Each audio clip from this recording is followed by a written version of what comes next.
Perfect. Hello, hello. Welcome, everyone. We are starting our webinar in a couple of minutes. Really great to see how many people turned up. Just quickly, my name is Nora, and I work for the community here at Malt, and with me is Klaus, and we'll give a couple minutes before we start the presentation itself. If you would like, I highly encourage you to use the chat and maybe tell us a little bit who you are. So maybe you can let us know where you're from, what's your name, are you in consulting, freelancing, and if you would like to share any social media, LinkedIn, etc., please feel free to do so.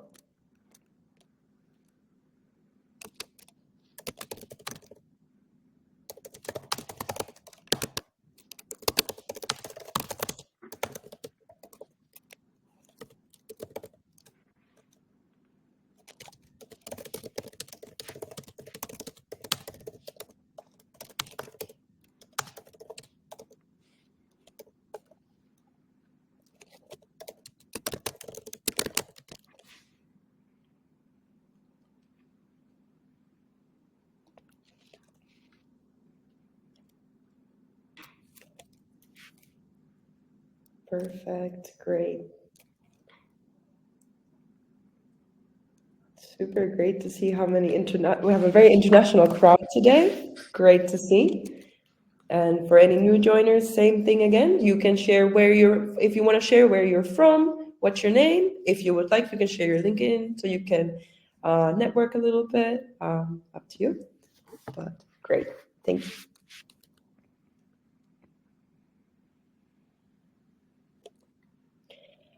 Perfect. Well, we are now 2 past, and I think some people will still roll in, but for the sake of time, I think I will go ahead and let Klaus kick off the presentation. In the meantime, don't hesitate to write in the chat. And yeah, Klaus, take it away. Thanks, Nora, and welcome everybody. I've been looking forward to this day a lot. It's certainly one of my favorite subjects.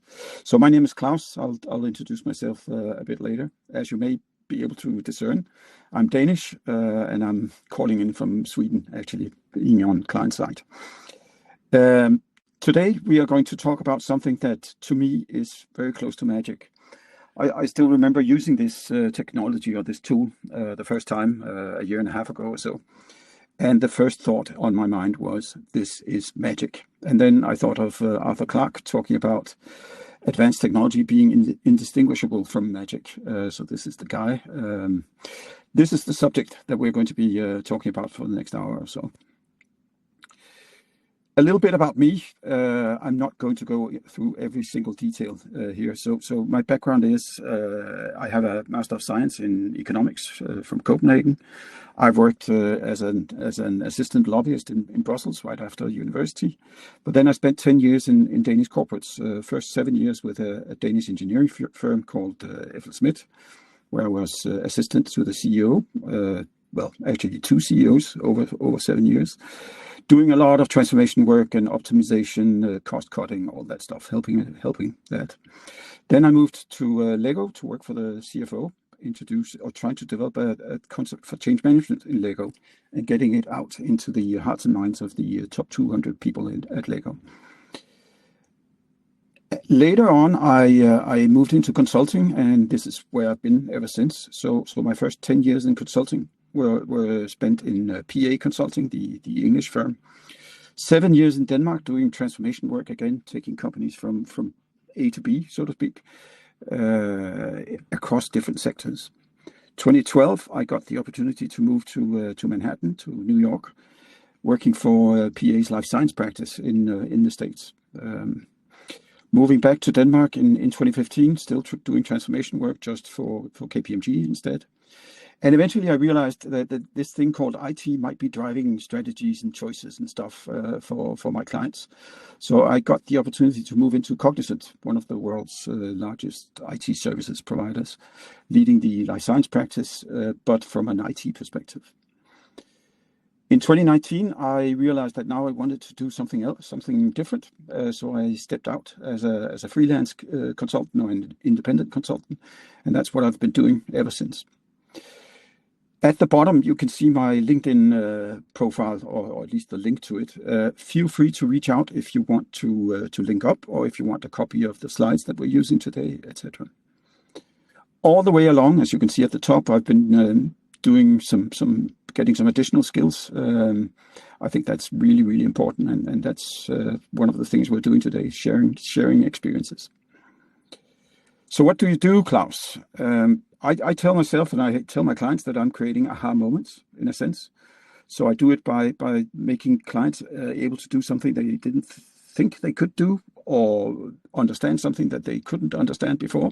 So I do consulting and advisory. Right now I'm doing a generative AI strategy project in Copenhagen for a Danish client. And I'm doing a Make Stuff Happen project in Sweden for a big Swedish client owned by a huge Asian company. Other than that, I usually work with operating model development or post-merger integration. That's the typical subjects. I give classes a lot. I really like sharing and learning from curious people. So I teach business models and disruption. I teach all kinds of ad hoc stuff, as you can see at the bottom. And finally, I do talks like this. So I can speak about how to be a consultant, of course, mental models, generative AI, etc. So that's what I do for a living these days. But today is not about me. It's about generative AI. So my purpose for today is to give you a non-tech introduction. Non-tech being the key. I am coming at it from the business angle and the transformation angle, and not the technology angle. I really want to share my perspectives on the impact of this technology, because I see a lot of things ahead of us here. And I have some experiences that I want to share, basically doing the strategy for this client and thinking about implementation. So what are we going to go through? First, this introduction. Then I'm actually going to do a live example. I don't know whether that's smart or not, but I'm going to try to do it.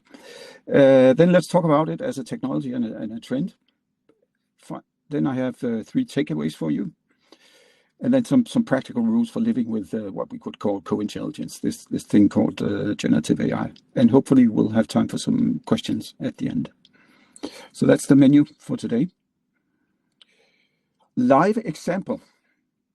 So this is basically something I did with a C-level, one of the Denmark's largest companies, a facility manager, where my intention was to show the C-levels what could you do with this technology and why do you need to be aware of it. And I gave them a live example that I'm going to share here. So I basically started off with this PDF of an office plan, given that it's a facility manager. I dragged it into ChatGPT, as you can do, and I had pre-prepared some questions. So this is probably not new to any of you, but let's see how it unrolls, because this is what the C-level saw before their very eyes. So of course you can interrogate this PDF document, and it's going to tell you what we see. Then you can brief the GPT that it's now a facility manager, and I now want a cleaning plan for this office that's in the PDF. So give me a plan for cleaning this office, weekly, monthly, quarterly, etc. And as the C-levels were staring at the screen, just as you are, they were looking at this as professionals and seeing that this weird new technology could sort of take their business and make it operational pretty quickly. And they were looking at this going like, that's not too bad, actually. This is, of course, not operating from their standards, but it's just plain old ChatGPT.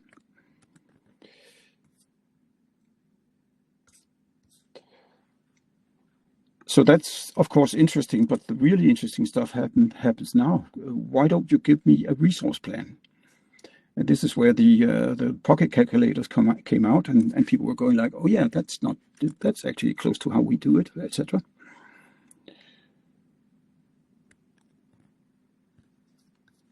And of course, the last question is about costs.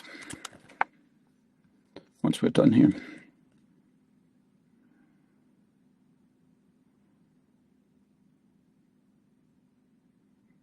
And even thinks about material requirements, etc. So pretty clever stuff when you see it for the first time a year ago. Okay, so okay, and as usual, ChatGPT does it its own way. So now we have a cost estimate and an implementation plan. So I don't even have to ask the last question. So what we're seeing right now, and as I told my client, what we're looking at is actually a 3-minute process that takes you from a random PDF to a plan and a cost and a resource estimate, etc. And the question to these C-levels were just, okay, guys, how long would it take you to do this? And they were looking at each other going like, maybe we could do it in a week, maybe. And I'm looking at them and saying, well, maybe we have a new service we just developed, in the sense that usually it takes you a week. But now you can do it much quicker. So basically, these large clients that you have, you can answer the phone and you could give them an estimate on a new office that they're considering to rent. But the interesting part is, of course, there's this new service. But the interesting part is the right side of this graph. You are going to save a lot of time and resources. What do you want to spend that on? So there's both the new service itself, but there's certainly also the business discussion on what is this going to enable us to do. And to me, this is one of the key points about this technology. It's not about the algorithms, etc. From a business perspective, it's this question. So let's talk about the tech and the trends.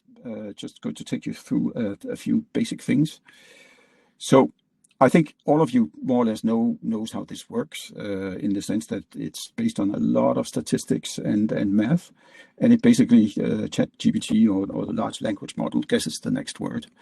In a sense that you put in a prompt saying what would a fairy tale about a successful sales team sound like if it was written by Hans Christian Andersen, me being a Dane.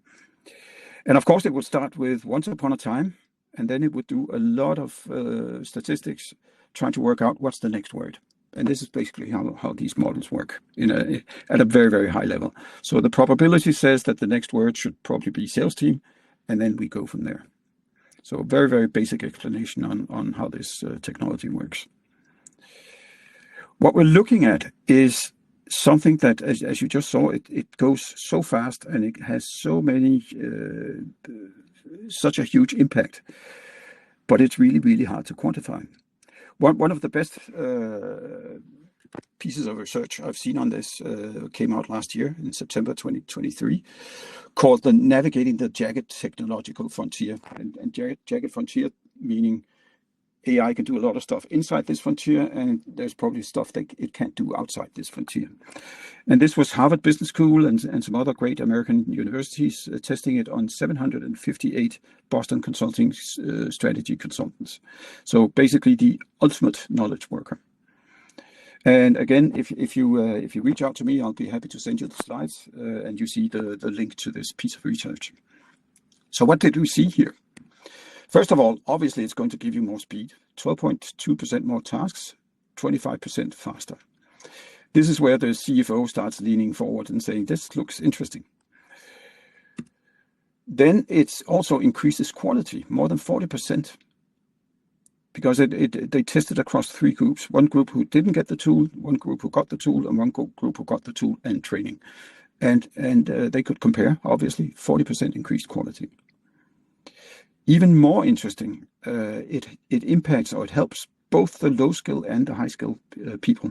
Low skill being new joiners or low performers, high skill being experienced consultants or high performers.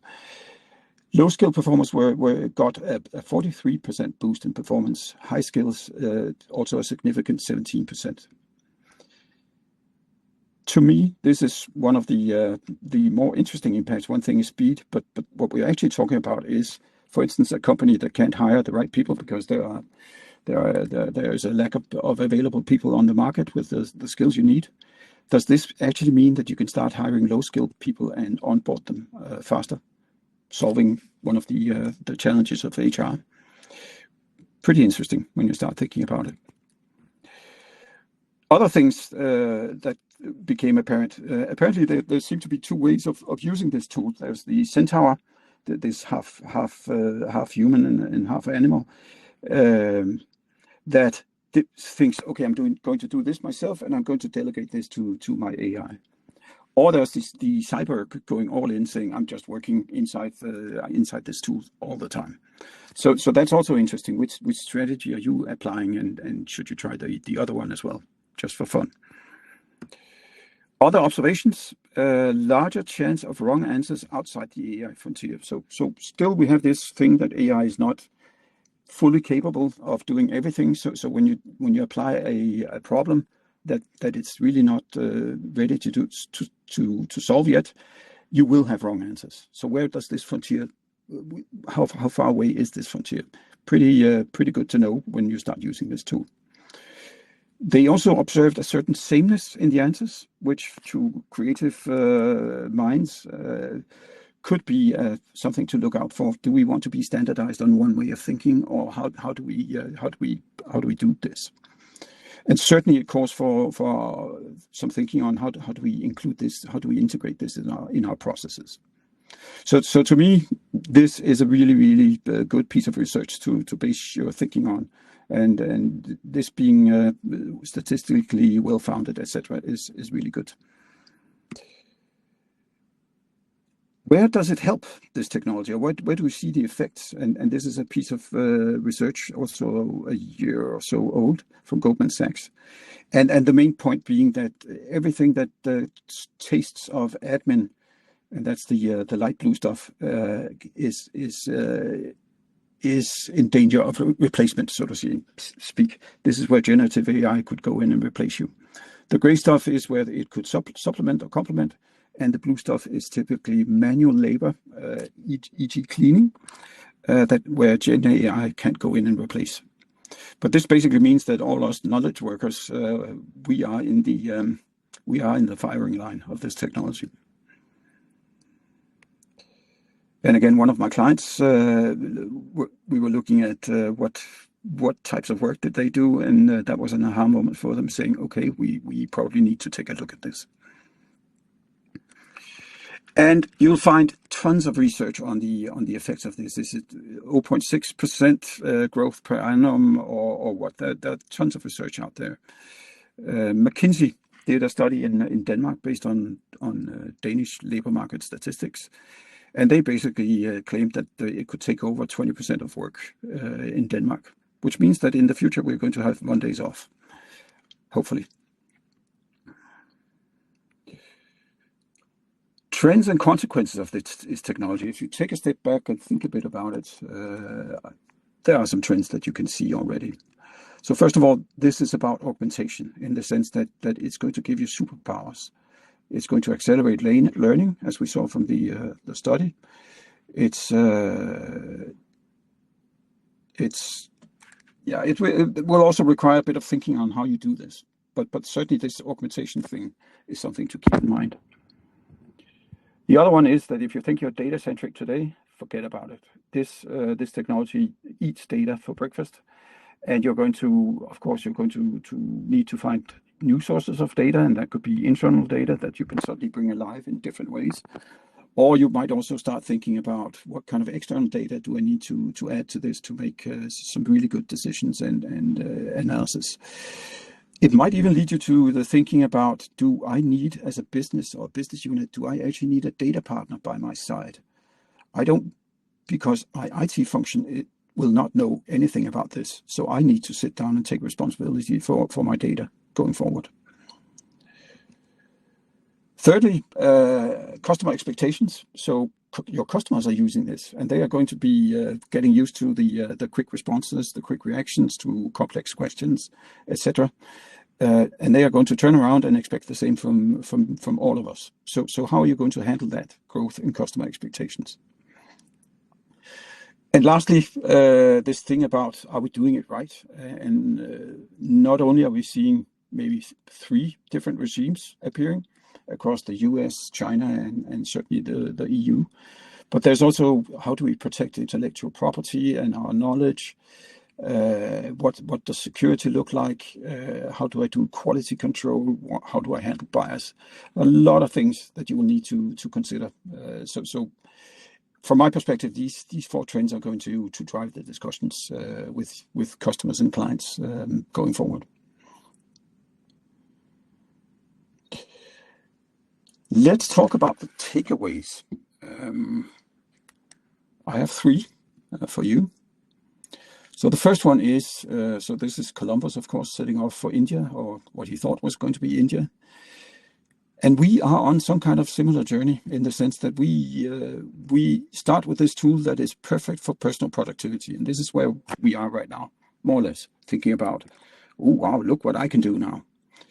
But our goal as business people is probably to say, how do I make it visible in my organizational results? How do I see it on the bottom line? And how do I get there? And I'm thinking this journey probably is going to take us through what kind of use cases are we going to look at or develop.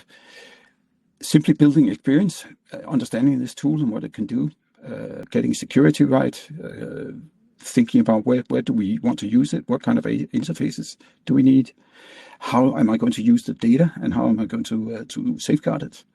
A lot of training, certainly also policies and ethics. I'm going to come back to that.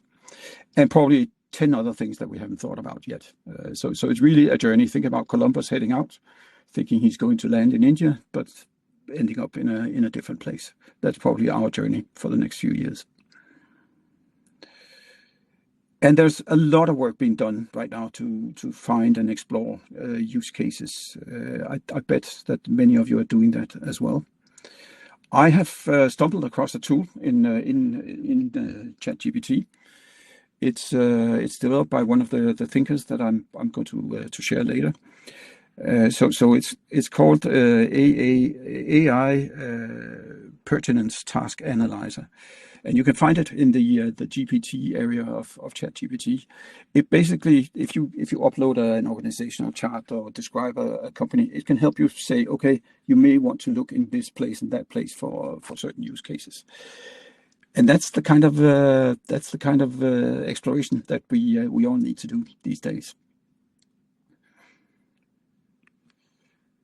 Jobs or tasks is another thought or another takeaway. And does it actually matter? My thinking is this: if you have a job or a role, it's probably pretty well described, including the tasks that you need to do, and those tasks can range from very simple to fairly complex.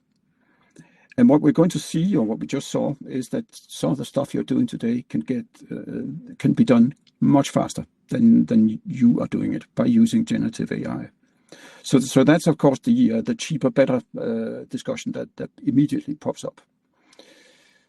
But maybe in the near future, you are going to realize that not only can I do things cheaper, better, but I can also do more complex things. I can do new things. This is where we also step into the new services part of how companies could start thinking about this. And this is probably something you need to think a bit about and start talking to your employees or your colleagues in the leadership team, etc. How do we make sure we spot this? Not only the short-term efficiencies, but certainly also this growth opportunity or service development opportunity. And to me, as an employee, and again, I'm thinking from a change management point of view, saying how can I help my colleagues and my employees think about this? I tend to use the picture of an exoskeleton in the sense that this thing is going to enable you to lift 170 kilos and not just the ordinary 10 kilos. An exoskeleton you strap on and suddenly you're able to do new things. So that might be one way of positioning this and helping your people think about this. The other is that given that you can now do new stuff, as we saw on the last slide, you need to think about how you move away from the gray daily stuff that you're doing today into something new. And something new being, where can I add value when the gray stuff is done by ChatGPT and the like. So there's a whole lot of exploration about what is your value to your company or to your clients that needs to be done. Lots of opportunities, but you still need to do the thinking. I was speaking to a law firm in Brussels last year, and they showed me these memos that they write, and I showed them that this memo could be written in a minute, which led to an interesting discussion, ending up with, okay, what do you think your client is going to say? Because they can also see ChatGPT coming. So what happens to your billable hours? So we're also talking business models that are going to be changing because of this. Then the leadership part. Being a leader is very much about setting direction and evaluating performance, developing your people, etc. So this is the typical kind of conversation that you have with an employee. But think about these two things. If your employee is using LLMs, ChatGPT, and the like, how are you going to measure your employee's performance? Are you actually measuring the performance of a ChatGPT, or how good they are at using ChatGPT, or what's performance in the future? That's one thing.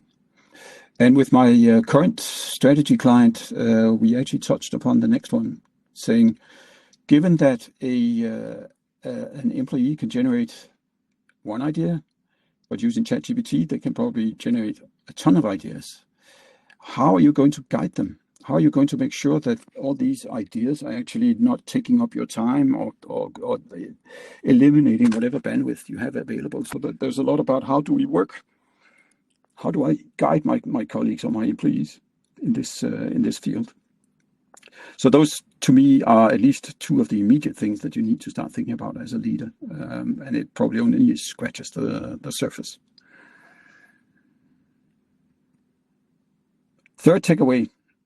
This will require experimentation because it's the first time we are using this. We don't really know what it can do and what it can't do. We're starting to get a picture of where it has its weak points, strong points, etc. Just point in case, or case in point, I asked ChatGPT to develop a picture of, I was giving a workshop for 36 people, so I asked for a picture of 36 people, and this is what it came back with. Definitely a bit more than 36. And this is what we need to start working with so that we understand what this technology is all about. So basically, we're going to start throwing stuff against the wall and see what sticks and what we can use going forward. So that's the world famous spaghetti strategy. In the project I'm doing here in Copenhagen with a client, and this is an actual client slide, we decided to start with a 2-day hackathon because we were engaging with people who, some people knew what ChatGPT was and had been using it, but not a lot, and some people hadn't been using it. They had heard about it, but they hadn't been using it. So we did a 2-day hackathon for the leadership team and some functional representatives, getting people to have a hands-on experience with this. And in 2 days, we went from people not knowing really what this was about to ending up with 4 prototypes of actual products that they were, or services that they could use ChatGPT for.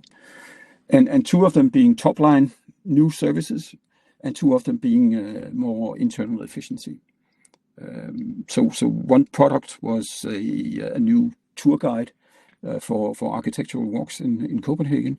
That was the top line, and the bottom line example could be, okay, we have an exhibition. We need a leader to be there to help the junior employees on weekends, but we can't really find someone who wants to be there. So why not put all our SOPs into a ChatGPT and use that as a sort of a virtual leader, sparing us from having to appoint someone to spend their weekends at the office. The next step is that now that they have had a hands-on experience and really understand what this tool can do, we took them through a strategy workshop and not least an ethics workshop to sort of set the direction and the ground rules for how to use this technology in the company. So again, strategy to make sure that you know what you want to do and It's no secret that the first part is getting it into the hands of the employees and start experimenting. That's basically the main strategy right now. Ethics, because we need some guidelines and we need some rule setting on how to use this in the company. And finally, we are doing a roadmap saying, okay, all these decisions probably require some kind of roadmap when it comes to competence building, platform building, IT investments, etc. So that's what we're doing right now, trying to sort of wrap it up and make it ready for actual implementation. So to me, this is crucial that you need to show people what this is about before they can actually start thinking about strategy, ethics, and initiatives. Why this process? Again, you want the organization, you want to make sure that the organization is engaged. So what happened here was actually that the functional representatives went into the organization and started acting as ambassadors, creating appetite. You want the leadership to think through, because this is going to impact everything they do and how they direct daily work, etc., as we saw on one of the earlier slides. And they want to set up the strategy, they want to think about the ethics, etc. And then the grown-up aspect, in the sense that there is a board who's going to be responsible to the authorities on algorithms, data protection, all that stuff. So that has to be included as well. So this is why we used this process to make sure that everybody was engaged and aware of what was coming. Some of you might think, why the hell are you doing a strategy for what's really just a tool? We don't do strategy for Excel, come on. But my argument is this is so much more than a tool, as we saw in some of the earlier slides.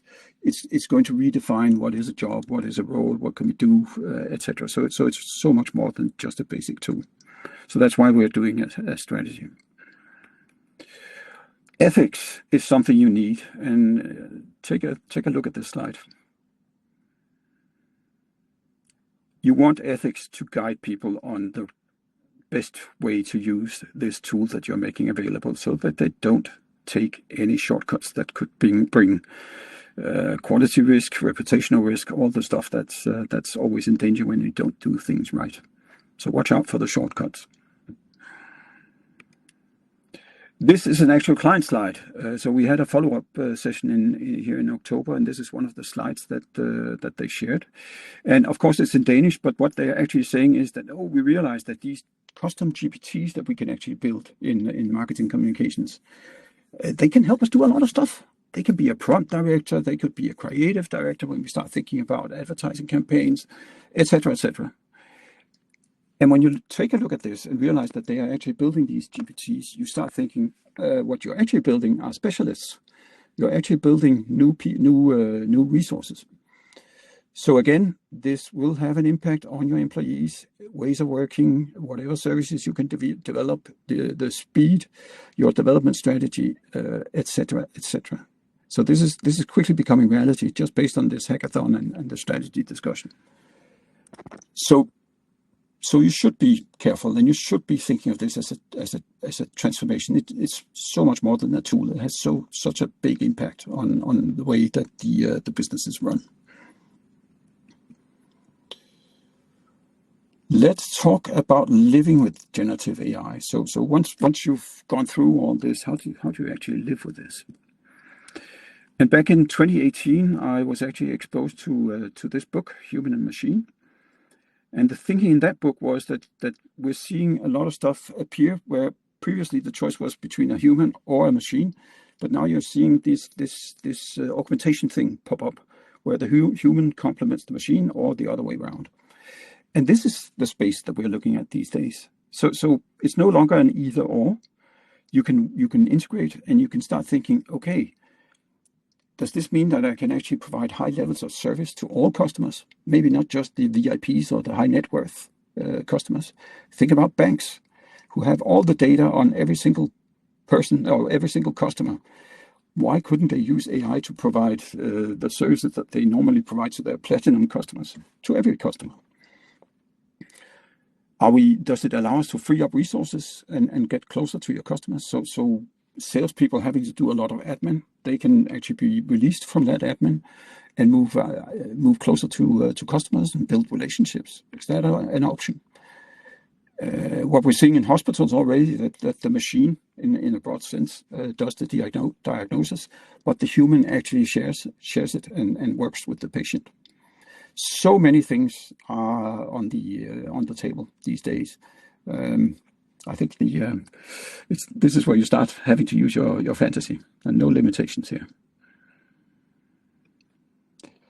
One of my favorite books these days, written by a guy called Ethan Mollick, comes with these 4 pieces of advice on how to live with generative AI. So first of all, bring it to the table, always. Make sure that you work with it. It's back to the experimentation, in the sense that you have to spend quite a few hours and test quite a few prompts before you start realizing how powerful this tool is and how much it can do for you and your business. Keep the human in the loop. Back to the quality issue, that it's very quick at doing a first take, but you need to take a look before you send the first take to your boss or your customer. So always keep some kind of human in the loop. Treat Gen AI as a person. Actually start thinking about this as your sidekick or your partner or somebody, and start developing some kind of relationship. I know it sounds weird, but this is also another way to getting the most of this tool. And finally, you may be impressed right now of what Gen AI can do in the large language models, but think of it this way: this is the worst one you're ever going to use, because there's new stuff coming. So we're really just getting started. So again, 4 pieces of basic advice for living with generative AI. And then again, please reach out to me if you want a copy of this deck and these links, etc. But these are 3 of my heroes. So if you want, you may want to write down some of these names if you don't know them already.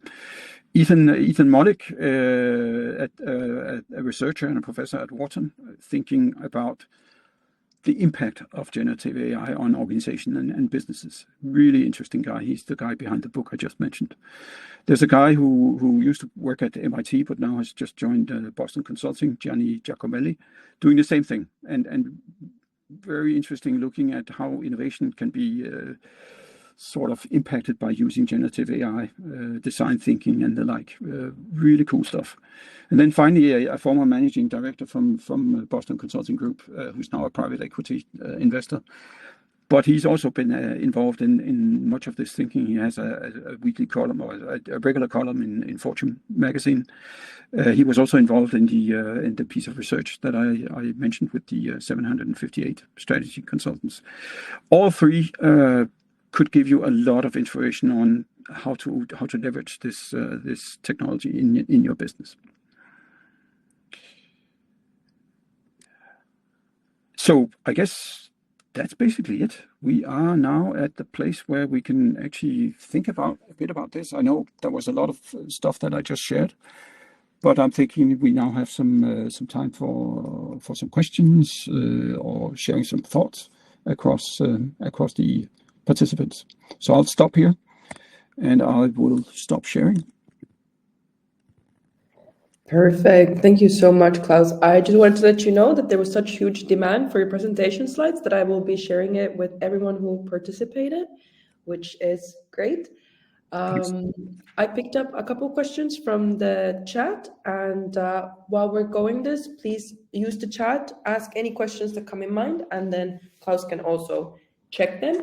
And the person whose question I'm asking, if you want to elaborate or say anything more, please use the chat to go. So first question was asking, so when you were showing the first example of using the ChatGPT, it was asking, did you use the free version or was that the bought version in your example, in the very early example? That's a good question. It's so long time ago. I seem to remember it was the free one before I actually signed up for it. Yeah. Okay. The main point being that we were using off-the-shelf technology. We weren't using the company's data in any way, shape, or form. And still, these guys were nodding and saying, we can see what it's doing. Yeah. Mm-hmm. Okay, perfect. Then, can you see the chat now, Klaus? Or yeah, but I prefer if you drive it, then I can perfect. concentrate on So you. I saw that Brian asked ChatGPT or Copilot. I'm not sure if that refers to the first question or is that a preference question could be. Oh yeah, that's a good one. My client is also thinking about this. So ChatGPT seems to be the general go-to tool for general questions, and it's so very capable. My take on Copilot is, first of all, I don't use it that much, even though I'm a subscriber. And it seems to be very focused on generating a new set of PowerPoint slides, etc., and not really maybe some of the business questions that you want to ask. Again, I'm speaking as a not a big user of Copilot, so I may be totally off the track here. No problem. Another question that came earlier was from Gustav. He said, excellent content and overview. Question, how much did you use AI to create it? I am such an old school consultant, so I love to build my own slides and my own thinking. Okay, perfect. So yes, of course, I've used it for one or two things, but not to generate the entire presentation. This is really based on my experience speaking to C-level people, trying to sort of convey what this technology can do. Absolutely. And then there was a question from Carolina that came kind of in between the presentation that basically asked, will you also cover other tools in addition to ChatGPT? And basically, maybe you can elaborate a bit on why you have a preference, or is there any other ones that you would like to highlight? It's isn't it classic marketing that the first tool the customer sees is what the customer stays with? I also use Claude. I love the Claude seems to be more considered in the way it's answering, and I like the language that it's using. They can do slightly different things, and one is constantly jumping in front of the other one. So I tend to switch back and forth between the two. But ChatGPT is where I started, so this is where I'm stuck. There are so many other tools, Google's Gemini, whatever Meta is doing, etc., etc. I think we're going to see. This is the age of shaking things up in the sense before the call it a market finds its natural positions. So much investment is being made. I wouldn't be able to say whether it's ChatGPT who's going to rule forever or some of the other tools. So take away, try them all. They do different things. They do things in different ways. Definitely. Okay. Then another question came out asking, why should we treat, for example, ChatGPT as a person? What was that kind of based upon? Maybe you already talked a little bit. If you can elaborate a bit more. It's this getting. If you do that, you also start getting the sense that this is an assistant. It's more than just a tool. It's actually someone who can closely collaborate with you, and eventually it's going to know very much about how you ask questions and your preferences. It has your history of queries, etc. So to me, it's really about getting this coexistence, getting that going. I shared a prompt yesterday on LinkedIn saying, based on what you know about me, draw a picture of me. And then it actually goes back into your queries and starts drawing a picture, and you're going to be quite amazed about what picture comes out of it. And that's the sense that you're building some kind of relationship. You're building a shared set of knowledge, etc. Yeah, it makes sense. And then another question from Carolina was, how can we maximize the interaction between different AI tools? Yeah. I think that's what you're looking at these days. Something popped up earlier this year called agents, and it's very much about how to turn them into to things that operate by themselves. That's one thing, that they can start interacting directly with your computer screen. You can tell them to do tasks. But a lot of the thinking is also about how to make different large language models work together, saying that one is good at one thing and the other one is good at another thing. How can they start working together? And that's probably also what we're looking at in the future, that this thing is going to get a life of its own. And it is really going to be an assistant. Again, back to why would you want to work with it as a person? Yeah, absolutely. Hmm. Okay. And yeah, maybe kind of jumping into the next question, pretty relevant, is the future of creativity. We talked about this creative agencies. Will they still be needed in the face of the generative AI? Is there still room for creativity? I think this really has two sides.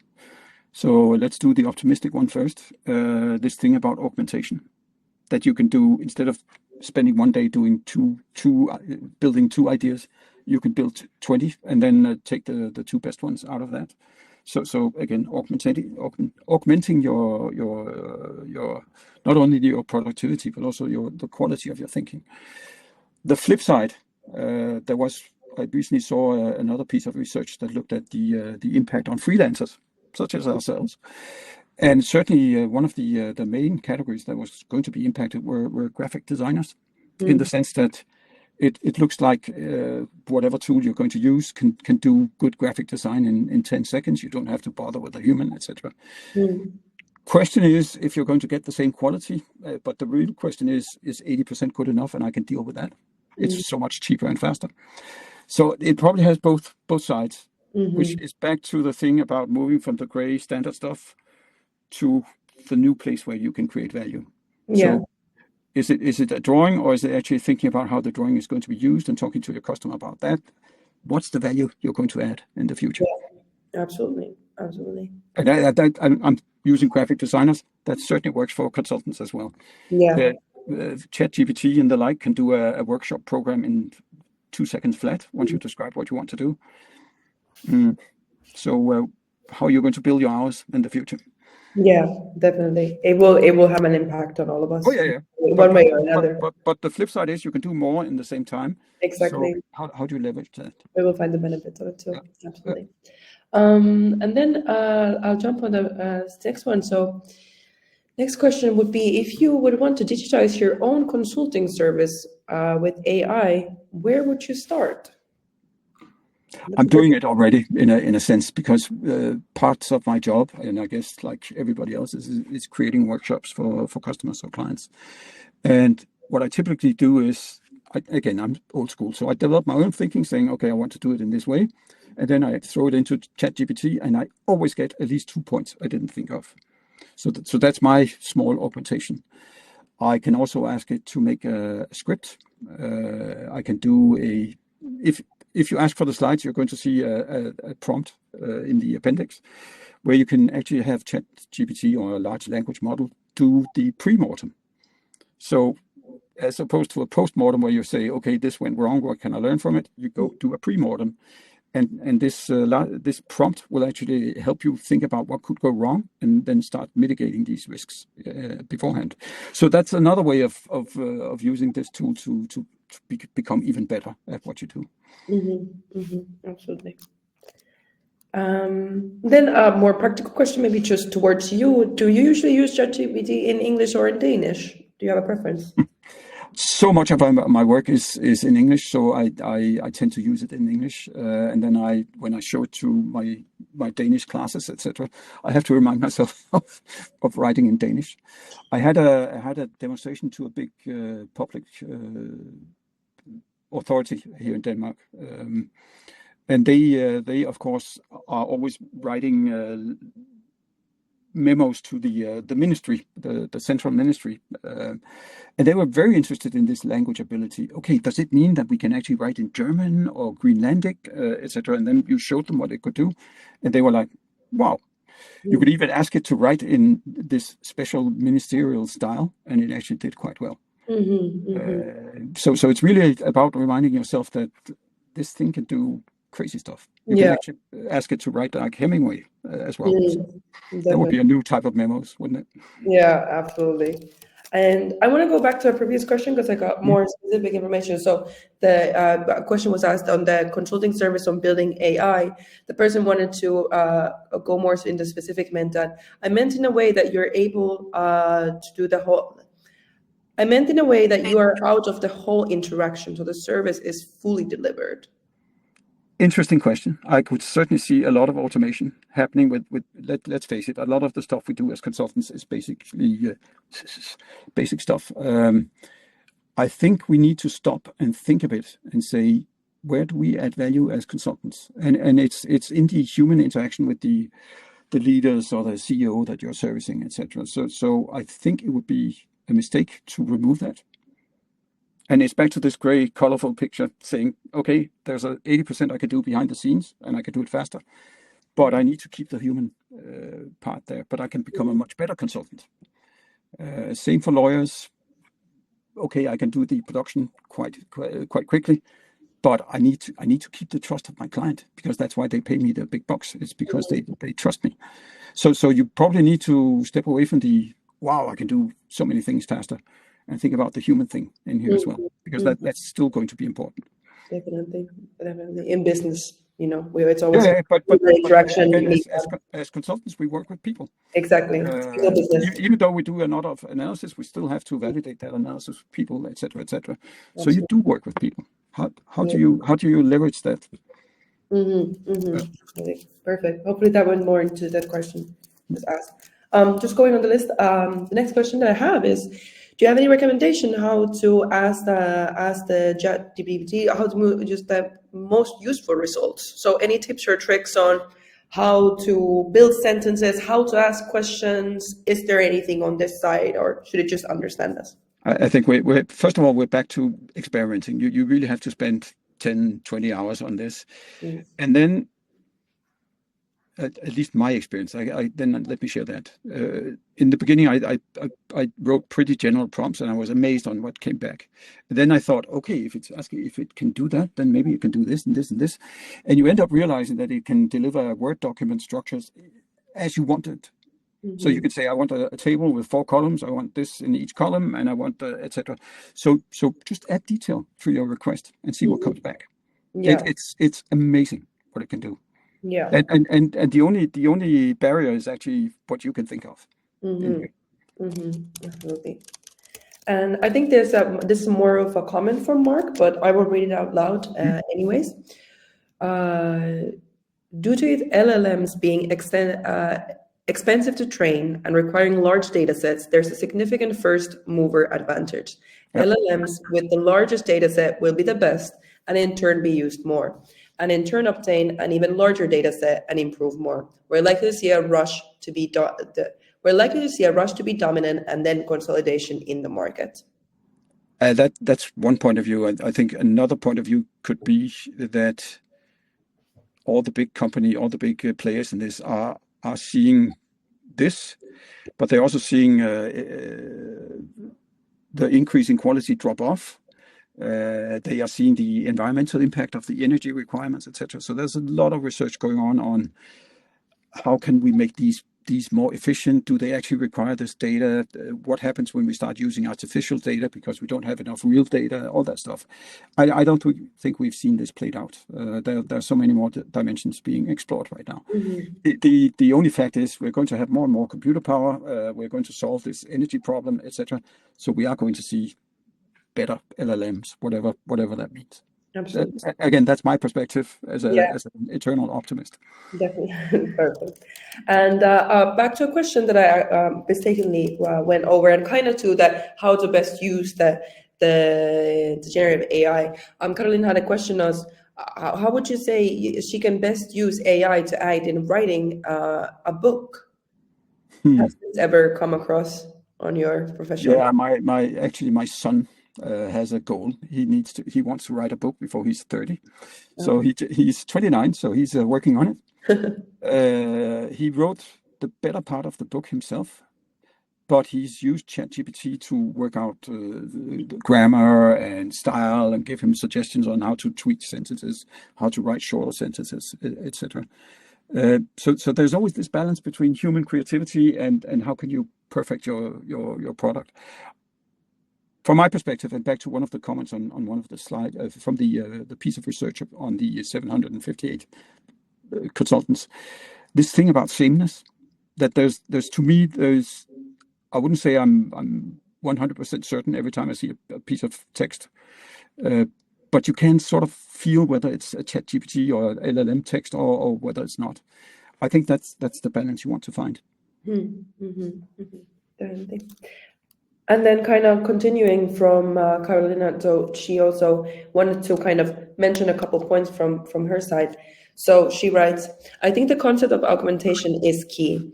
So that it's never only the input, but one more. I use ChatGPT very efficiently in an organizational design project where one of the deliverables were the job descriptions. So I used 1, my interview notes, 2, some job descriptions for my client, 3, job descriptions benchmarks, and 4, ChatGPT. And additionally, she writes, I also use it to enhance the tone and messaging of change management announcement, where I fed it a draft and asked it to enhance it. In brackets, she writes, also, English is my second language, so while good, it's not perfect. Yeah. And to me, at least, that resonates so much with me. That's also how I use it. And back to the BCG piece of research, this sounds to me like the Centaur way of using it, saying I'm doing some of the stuff, but I'm also using AI to do other parts of it. The perfect balance between the two. Yeah. Absolutely. Then a comment on, I have a couple comments on when we were talking about the building your consultancy based on AI. So one comment goes, isn't one of the key things consultants can do is to spend time to experimentation, which is something the corporate clients often don't have time to do. Exactly. I think this is where we have the edge because we have, I don't know, more curiosity or more time to spend, or we know it's necessary. I don't know. But these business people that we are talking to, they always have the daily job to do, right? When I ask people how much they've worked with this, it's really just scratching the surface. I think people like us, when we take a deeper dive and say, go, is this possible? And does that mean that it can actually do? You're going to see stuff that is going to amaze other people. That's actually how we developed the facility management case, because we suddenly realized they could read a PDF, and then we could also, and then we could. I think that's a journey worth taking, diving into whatever it is you want to talk to your client about. Absolutely. And on that note, I will go ahead and read another comment on that. So it goes, consultants create high value by leveraging human expertise, empathy, and critical thinking to navigate complex one-off challenges, build relationships, and provide tailored strategies. Their ability to synthesize diverse inputs, influence their stakeholders, and address organizational culture issue complements AI's efficiency in the data-driven tasks. Yep. And it goes pretty much in the same.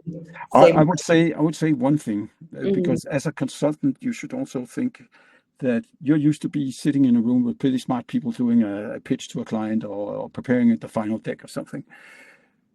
Imagine a room full of all the consultants in the world, because that's basically what you have at your fingertips, if you use it right.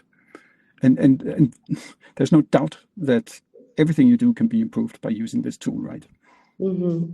Absolutely. And I think since we have only a couple of minutes left, I will read a little bit of different opinion from Martin to finish off, which is, I think is good also. It says AI opinion. AI has limitations in handling ambiguous, context-dependent, or emotionally nuanced tasks, as it relies on patterns of data rather than genuine understanding or intuition. It struggles with creative problem solving, ethical judgment, and adapting to unique, non-standardized situations. Yeah, and that's again back to the BCG study about the jagged edge. That there's certainly things it's really good at if you're inside that edge, and then there are things it struggles with. But that edge is moving all the time. The limitations are, of course, there because we're in the beginning, as you mentioned. Yeah, totally early days. Exactly. Yeah. Perfect. I think we could probably sit here for another hour to discuss, but I see people must log off. They have other meetings starting, and we're getting a lot of thank yous on the chat. Thank you very much for your time. Yeah, Claus, I'll give you the last to you. Just go back and experiment. There's so much you can do with this tool, and you're going to be providing value to your clients if you dive into it. Perfect. That's it. Thank you, everybody. I will be sending the recording and the presentations to everybody who participated. And have a great week. Thank you, everyone. Thank you. Thank you. Bye. Thanks. Bye.